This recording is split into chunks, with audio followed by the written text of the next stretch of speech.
J'ai demandé à Sharon où est le bébé. Mon cœur s'est arrêté. J'ai couru à l'étage. J'étais en panique. J'ai regardé dans notre chambre, dans le grenier. Je courais partout pour trouver le bébé. Elle a couru dans une pièce, moi dans l'autre. J'ai compris que cette chose touchait mon bébé.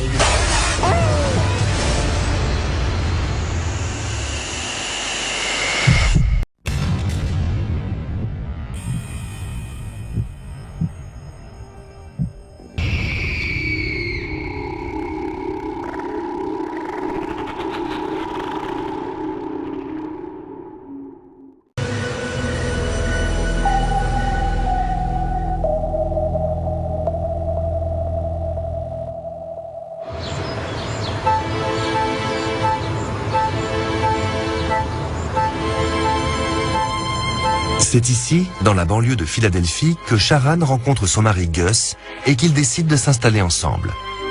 Entourés de leur famille et de leurs amis, la vie semble vouloir leur sourire. Je m'appelle Sharon et j'habite en Pennsylvanie avec mon mari Gus, nos 4 filles et mon fils Kumar. J'ai été très impressionné par Sharon quand je l'ai rencontrée parce qu'elle élevait seule 3 enfants. Ma mère est un vrai rock. Elle ferait n'importe quoi pour s'occuper de nous. Alors qu'elle n'a pas encore rencontré Gus, Sharon cherche une maison plus grande pour y loger sa famille. À l'origine, nous habitions dans un duplex avec 2 chambres et j'avais déjà 3 enfants. J'ai trouvé cette maison qui avait suffisamment de surface habitable et un grenier aménagé. On pouvait y vivre à l'aise et avoir chacun sa chambre. Je la trouvais parfaite. Elle a emménagé depuis peu lorsque son nouveau voisin lui fait une étrange remarque. Il m'a dit, vous avez dû vous coucher tard hier soir. Je vous ai vu passer derrière la fenêtre et la lumière était allumée.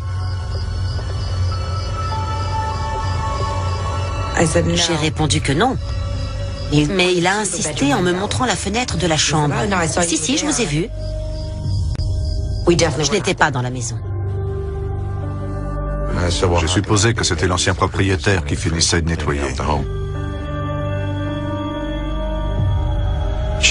Mais il n'aurait pas pu entrer parce qu'elle avait déjà fait changer les serrures.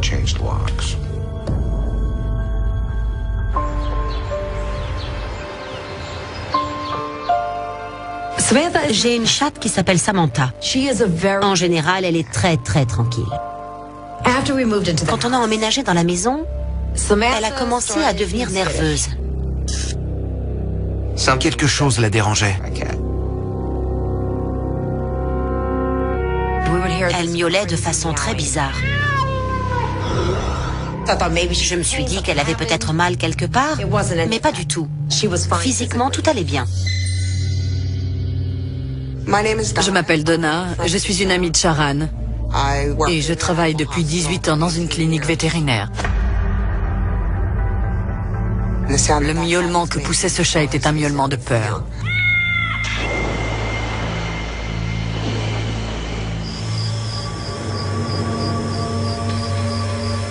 Un soir, j'étais couchée. Il était tard. Les enfants étaient déjà endormis. Tout à coup, j'ai entendu des bruits de pas.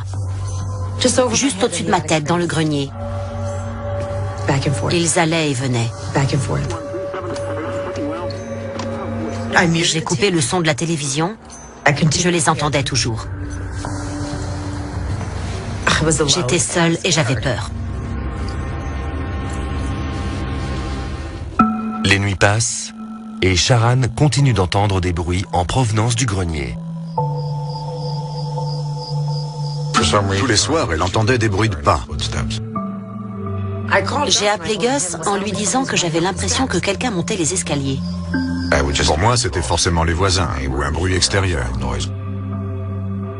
Il m'a dit que ça devait être mon imagination. Et puis je n'y ai plus prêté attention.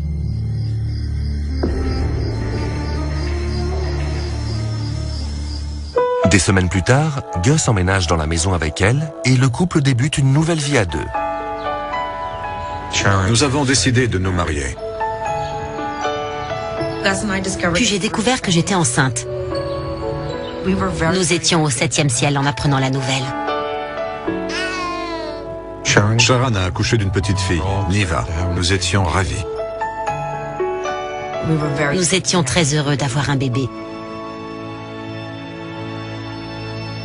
Des mois se passent sans incident notable.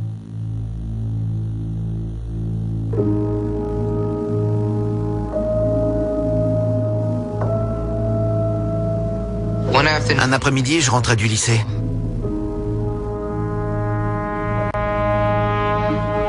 J'étais le premier à la maison ce jour-là. Je suis monté à l'étage.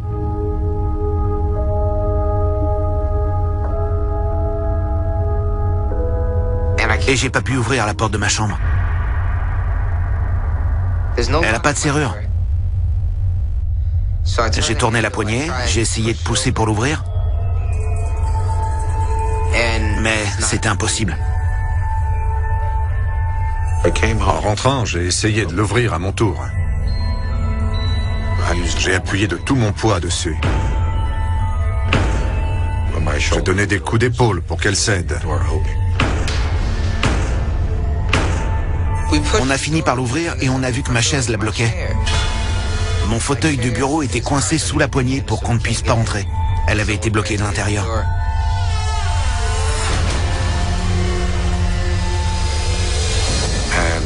Sa chambre avait été retournée. Tout était sans dessus-dessous.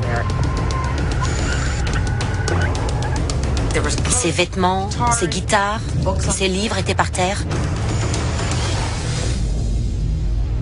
Sur le sol, il y avait un cercle fait de casquettes.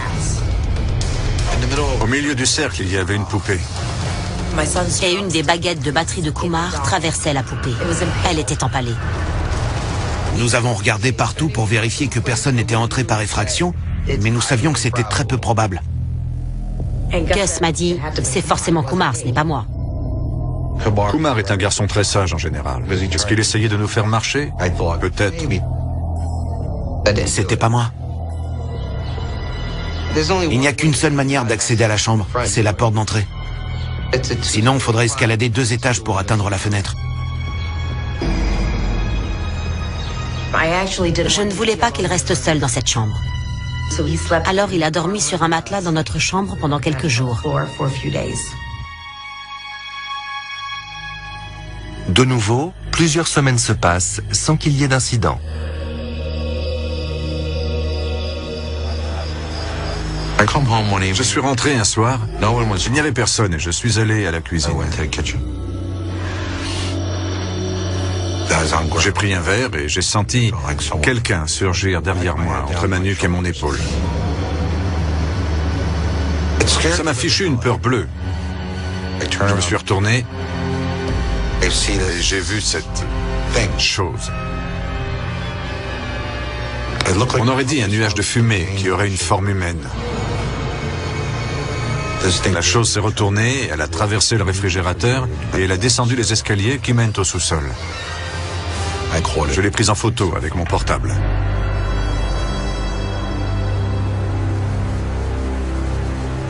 Je n'avais jamais rien vu de semblable.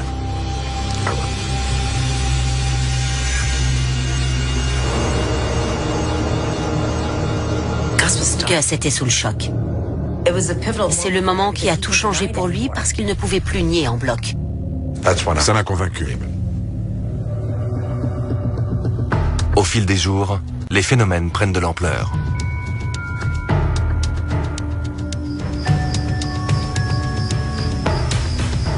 Il se passait plein de choses dans la maison, ça n'arrêtait pas.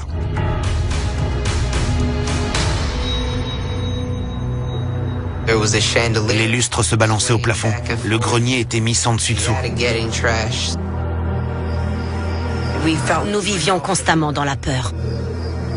Elle était extrêmement stressée, moi aussi, les enfants aussi, nous étions tous sur les nerfs. Nous n'étions plus nous-mêmes dans notre propre maison.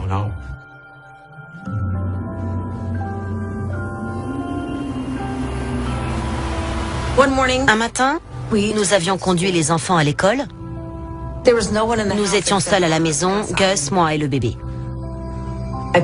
J'ai mis Niva à dormir dans notre chambre. Je l'ai entourée de coussins pour qu'elle ne tombe pas. Et je suis descendue préparer le déjeuner. 5 minutes plus tard, Gus est monté voir si elle dormait. Je suis entré dans la chambre et le bébé n'y était pas. Je demandais à Sharan où est le bébé. Mon cœur s'est arrêté. Je suis montée en courant. J'étais en panique.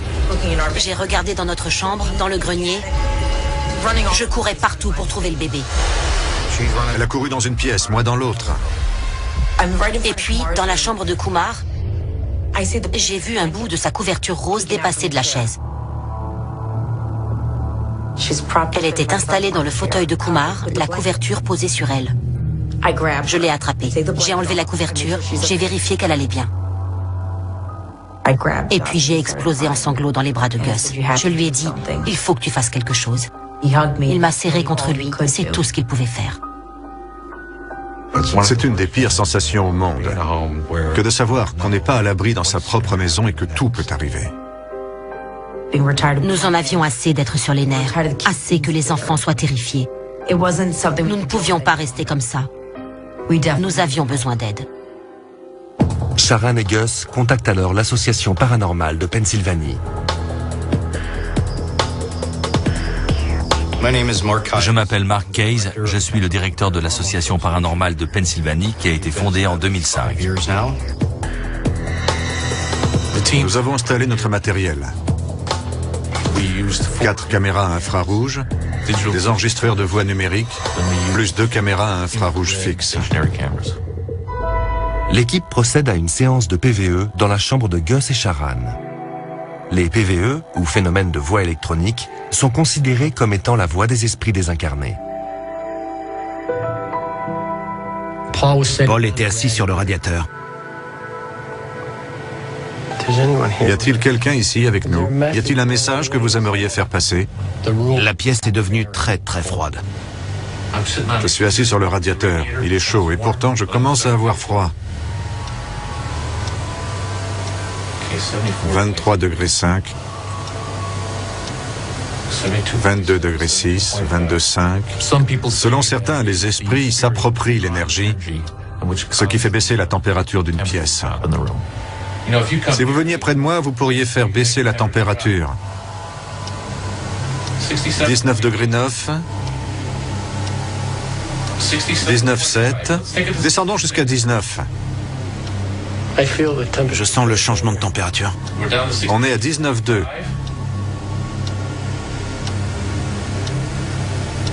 19,1.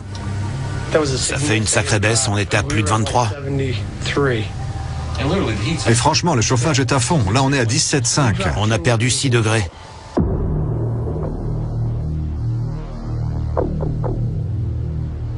Puis nous sommes allés dans la chambre du fils. Vous voyez ma torche? Vous pourriez l'éteindre? Faut pousser le bouton au bout. Il faut pousser fort. L'interrupteur est un peu dur. Vous pourriez faire ça? Elle s'est presque éteinte. Elle s'est quasiment éteinte. Vous pourriez le refaire? La lumière est devenue de moins en moins vive, jusqu'à s'éteindre complètement. Et puis elle s'est rallumée. C'est bizarre. J'avais changé les piles juste avant de venir. J'ai compris que quelque chose s'amusait avec nous. Il y avait bien quelque chose. Nous avons alors fait venir la famille là où nous avions établi notre QG. Nous avions placé 2 caméscopes dans la chambre des parents et un autre au 2e étage dans la chambre de Kumar. Tout à coup, j'ai vu la caméra pivoter d'un côté à l'autre. Elle a pivoté vers la gauche, puis s'est remise en place. La caméra était montée sur la porte. C'était donc la porte qui s'est ouverte et refermée plusieurs fois. Personne n'aurait pu s'approcher de cette porte sans être filmé par les autres caméras. Nous sommes montés voir ce que ça pouvait être et nous n'avons pas réussi à faire bouger la porte. L'équipe fait alors appel à une médium.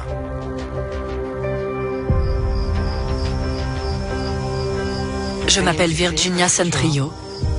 Je suis un trait d'union entre les vivants et les morts. Quand je me rends dans une maison, je ne sais rien de ce qui s'y passe. On me donne l'adresse, c'est tout.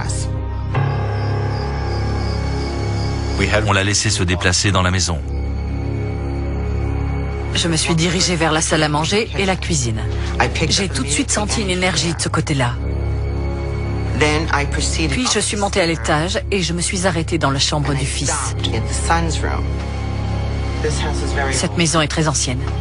Il y a énormément d'activités. Il y avait tellement d'activités dans l'air.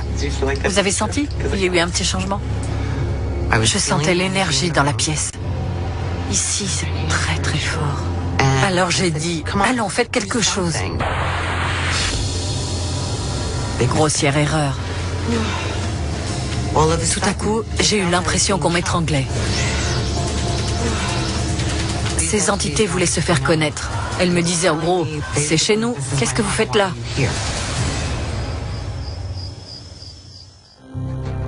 Après cet incident dans la chambre de Kumar, l'équipe poursuit son enquête dans le grenier. Ici. C'est ici. En permanence, c'est très clair. Il y a de l'activité en abondance. Je sentais qu'elle traversait les murs. J'ai été très impressionnée par Virginia. Elle a tout de suite repéré les endroits les plus actifs de la maison. J'ai senti la présence de plusieurs esprits.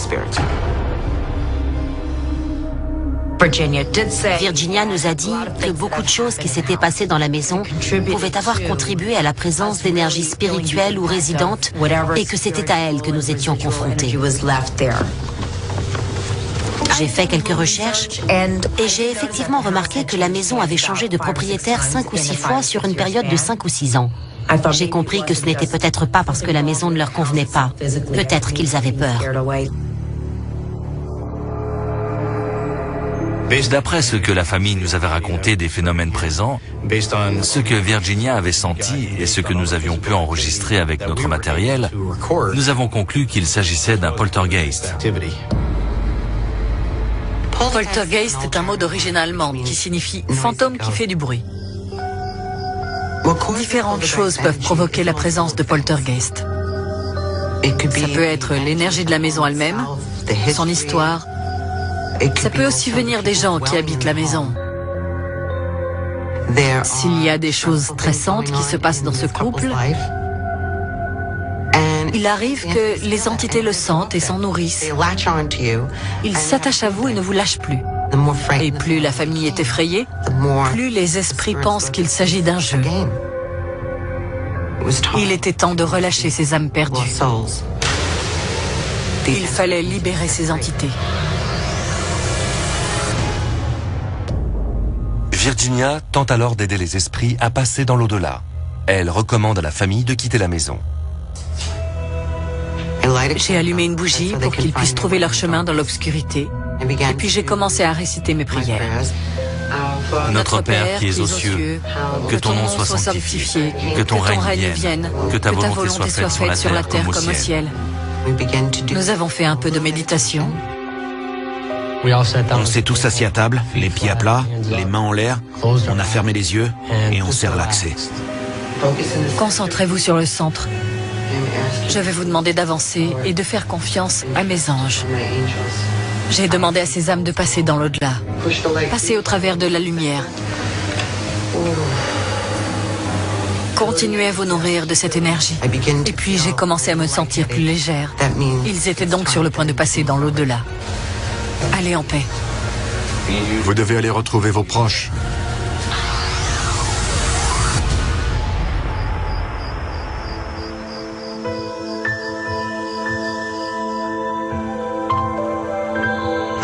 J'ai ensuite demandé si quelqu'un voulait se manifester. Il n'y a pas eu de réponse. Pour moi, il n'y a pas de hasard. Les esprits ont poussé cette famille à contacter quelqu'un en disant « Nous avons un problème, nous avons des entités qui ont besoin d'être libérées ». La famille a été la clé de leur libération.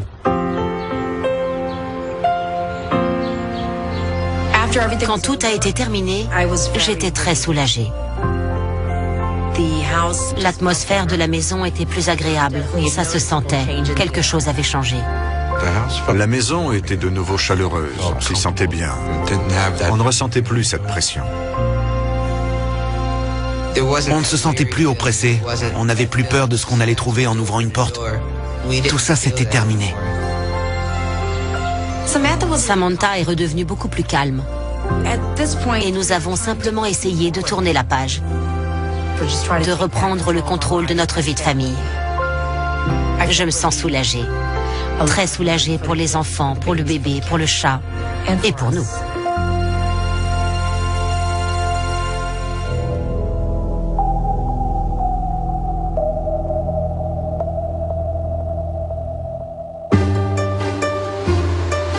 À plusieurs centaines de kilomètres de là, une petite famille originaire d'Oakville, dans le Connecticut, se retrouve embarquée dans un véritable cauchemar paranormal.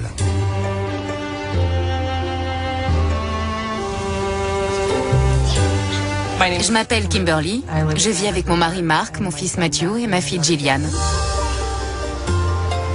Mon mari est un homme formidable. Il est pompier de profession. Matthew, mon fils de 9 ans et demi, est un garçon très gai, farceur. Il ressemble beaucoup à son père. Gillian a 8 ans. C'est un peu une mini Kimberly. Et ce qu'on peut dire d'elle, c'est qu'elle adore les animaux. Nous avons 3 chiens. Wiggles, un chihuahua que nous avons recueilli. Sigmund, un petit terrier. Et Riley, un berger australien. C'est un peu mon bébé, mon 3e enfant. En 2003, Kimberly et Mark décident de faire construire une nouvelle maison. Nous l'avons fait construire sur mesure pour nous. C'était très excitant. C'était un nouveau départ. J'espérais que ce serait un endroit où nous pourrions tous partager de bons souvenirs pour les prochaines années. Je travaille pour l'État du Connecticut. Je m'occupe d'enfants. Kim s'occupe d'enfants atteints de maladies mentales. J'aime beaucoup mon travail, même si émotionnellement c'est dur. Mais je pense que si on n'est pas touché par ce qu'on y voit, ce n'est pas la peine de faire ce métier. La teneur émotionnelle de son travail l'affectait beaucoup. Et je pense qu'elle avait besoin de trouver un moyen de se détendre. Pour tenter de se relaxer, Kim se met à écouter des CD de méditation.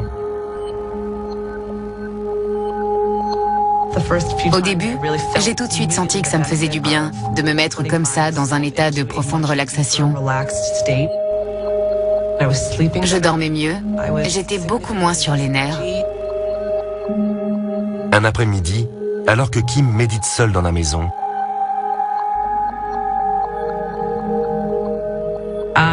j'ai lancé le CD et la voix nous invite à nous imaginer en train de descendre des escaliers.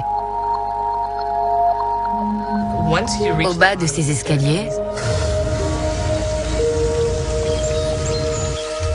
nous sommes censés nous imaginer dans un magnifique jardin.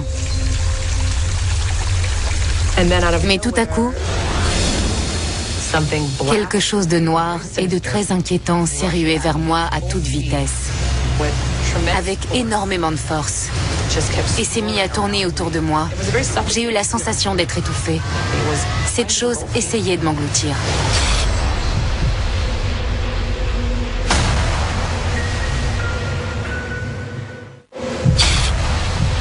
Les histoires des témoins de l'étrange. À tout juste 20 minutes de la maison de Kim se trouve l'Opéra de Stirling.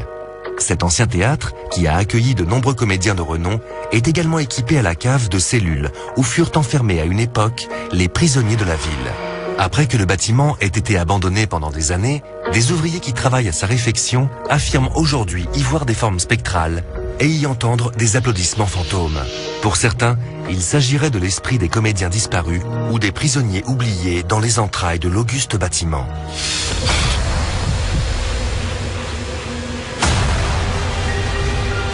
Quelque chose de noir et de très inquiétant s'est rué vers moi à toute vitesse. J'ai senti qu'il avait de mauvaises intentions à mon égard. J'ai tout de suite ouvert les yeux et interrompu la méditation.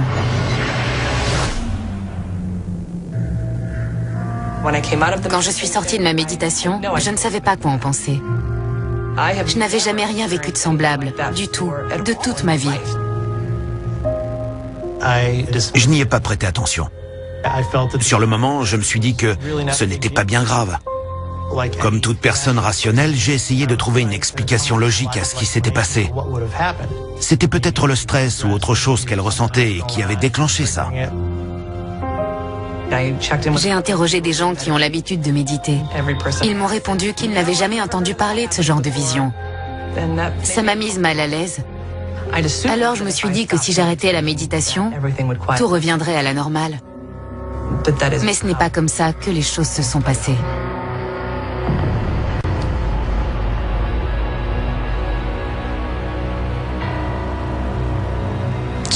Peu de temps après, le comportement des chiens a changé de façon très nette. Ils se sont mis à aboyer pour rien, dans le vide, comme pour nous alerter. Ils étaient apeurés. Ils tremblaient comme des feuilles.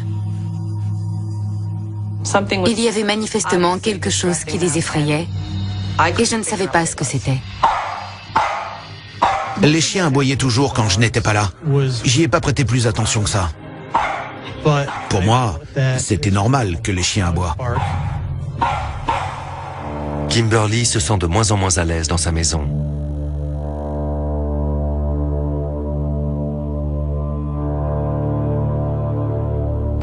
J'ai remarqué un changement dans l'atmosphère.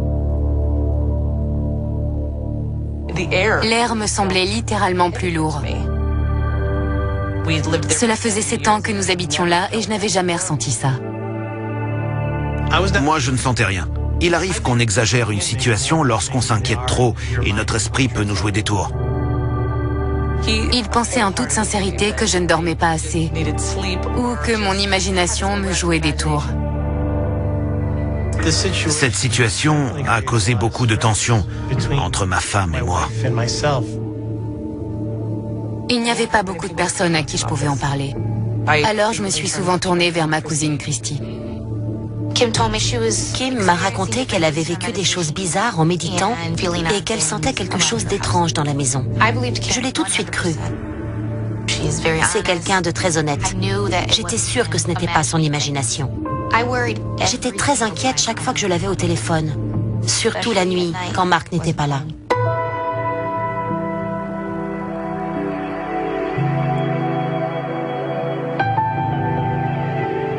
Un soir, je sortais Riley dans le jardin pour qu'il fasse ses besoins. À ma droite, du côté de la forêt, j'ai entendu un bruit très fort, comme un... et qui se rapprochait de moi. Je ne voyais rien, mais j'avais la nette impression que quelque chose courait vers nous. Et puis, Riley s'est mis à couiner, comme s'il avait été attaqué. Il mordait le vide comme s'il était en train de se battre avec un animal. Alors je l'ai attrapé et je suis repartie en courant à l'intérieur de la maison. J'ai cadenassé la porte et j'ai regardé par la fenêtre. J'avais l'impression qu'il y avait quelque chose, mais je ne voyais pas ce que c'était. J'aurais mis ma main à couper que le chien avait vraiment été menacé. Je n'aurais pas supporté qu'il lui arrive quelque chose. J'étais aussi secouée que si l'un de mes enfants avait été agressé. Kim avait la sensation que c'était quelque chose qui dépassait le cadre du normal. Mais sur le moment, je ne l'ai pas cru.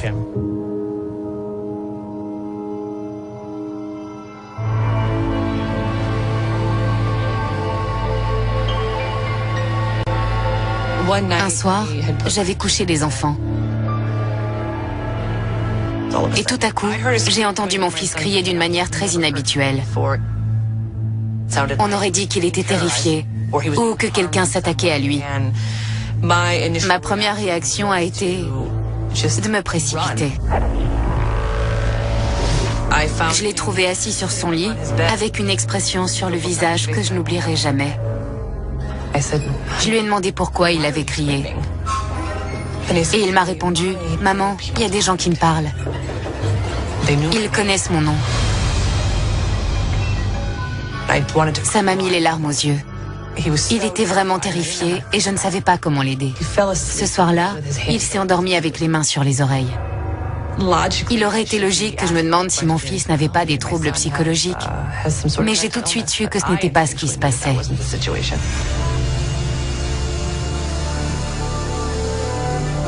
Quand mon fils nous a dit qu'il entendait des choses, c'est là que je me suis inquiété. Je le connais. Je sais qu'il n'est pas du genre à inventer des histoires. Je me suis enfin réveillé. Je me suis dit qu'il fallait que je protège ma famille. J'avais vraiment la sensation que personne n'était à l'abri. Plus question que je laisse mes enfants dormir seuls.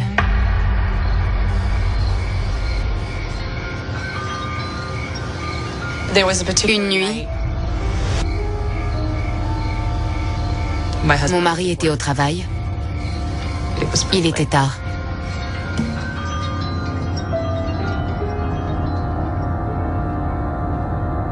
Les enfants étaient avec moi dans le lit. Et les 3 chiens étaient sur le lit avec nous.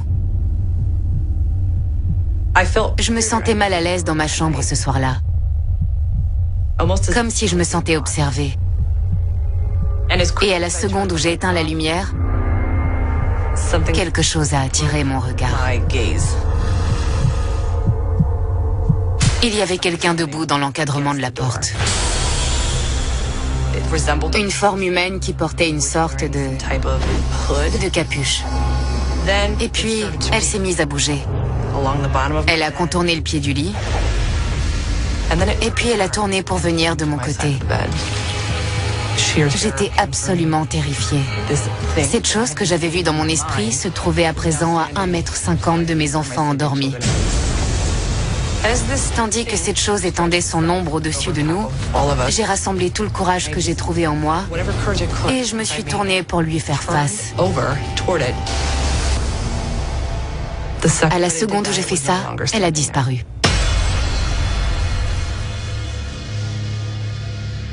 Kim m'a appelé et m'a dit qu'elle avait vu une silhouette dans notre chambre.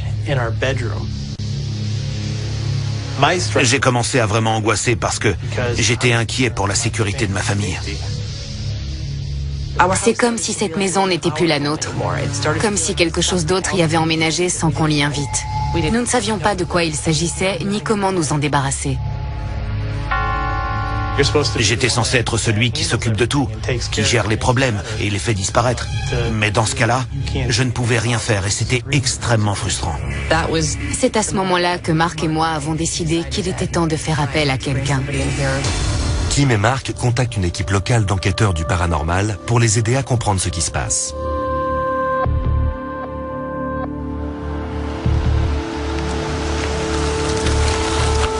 Je m'appelle Bob Baker, je suis le fondateur de l'association des enquêteurs paranormaux du Connecticut. Je m'intéresse au paranormal depuis 30 ans. En arrivant dans la maison, on a tout de suite senti une présence. L'atmosphère était très lourde. C'était presque difficile de respirer. Plus ça allait, plus c'était fort. Rien que parce que je ressentais sur place, j'étais sûr qu'il s'y passait quelque chose de négatif. Lorsque nous menons une enquête, nous essayons d'enregistrer des preuves de la hantise. Nous avons d'abord fait une séance de PVE dans chaque pièce. Les PVE, ce sont les phénomènes de voix électronique. On considère qu'il s'agit de l'enregistrement numérique de la voix des fantômes. Nous n'avons rien pu enregistrer du tout. Nous avions également avec nous des détecteurs EMF. Ils permettent de mesurer les champs électromagnétiques. Un esprit dégage une énergie électromagnétique qui est détectée par l'appareil. Nous avons mesuré les champs magnétiques dans toute la maison, mais nous n'avons eu aucun résultat significatif. Nous étions déçus que Bob et Rose n'enregistrent aucune preuve des phénomènes. L'absence de preuves ne veut pas dire qu'il n'y a pas d'activité paranormale dans une maison. Malgré l'absence d'éléments, nous avons dit à Kim et Mark que nous les croyions et qu'il se passait effectivement quelque chose dans cette maison. Kim était extrêmement déçu qu'il n'ait pas pu trouver de preuve d'une présence. Christy a fini par s'adresser à une amie à elle, Debra Pesino. Elle est médium intuitif. On espérait qu'elle puisse nous éclairer sur ce qui se passait dans la maison. Je m'appelle Debra Pesino. Je peux communiquer avec les personnes décédées et j'arrive aussi à lire dans les gens. Kim et Mark décident d'assister à l'une des conférences de Debra.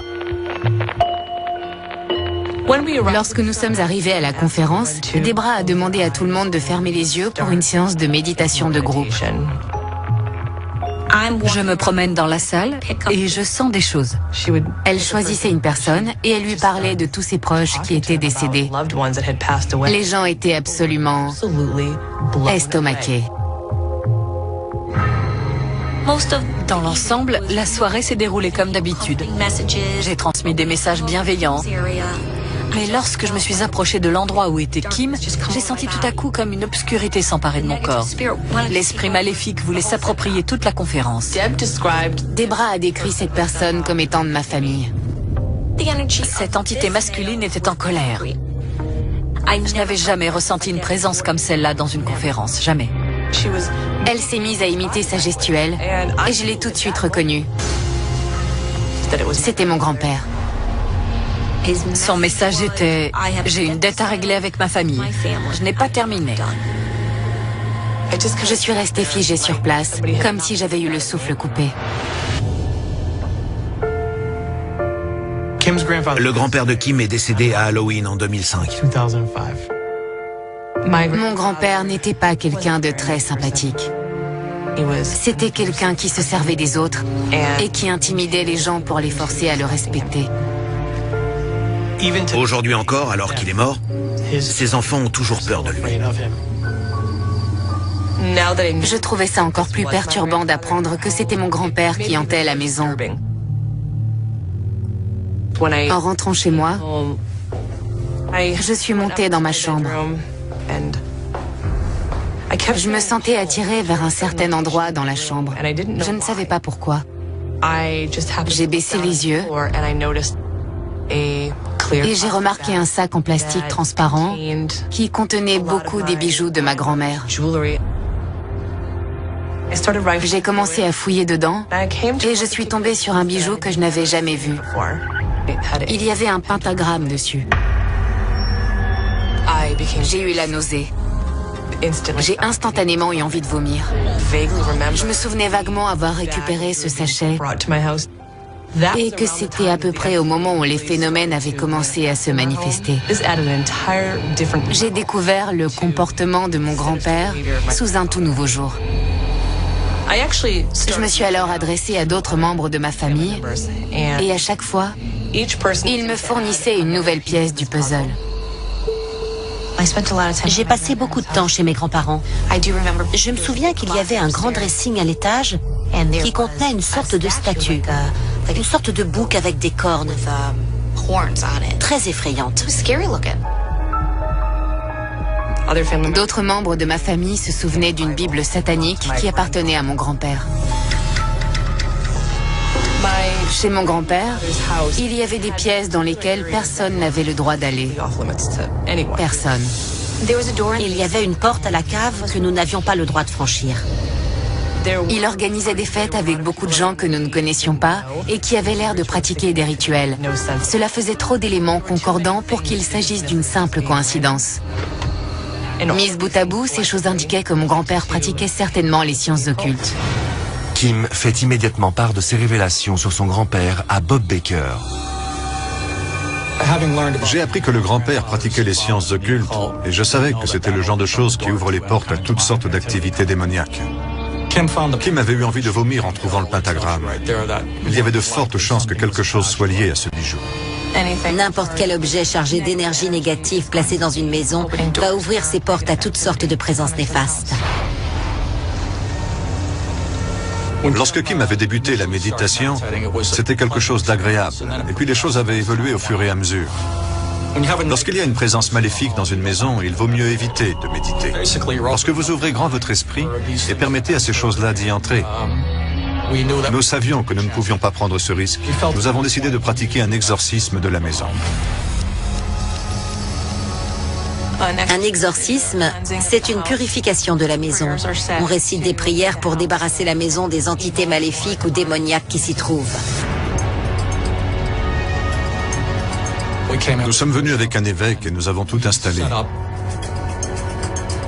L'évêque a lu les rites d'exorcisme dans chaque pièce. Il les a aspergés d'eau bénite et il a tracé des croix au-dessus de chaque porte avec de l'huile d'onction.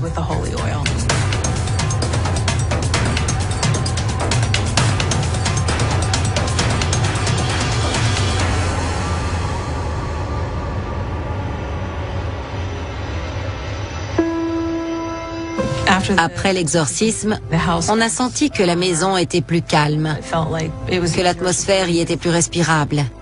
On sentait que la présence avait disparu.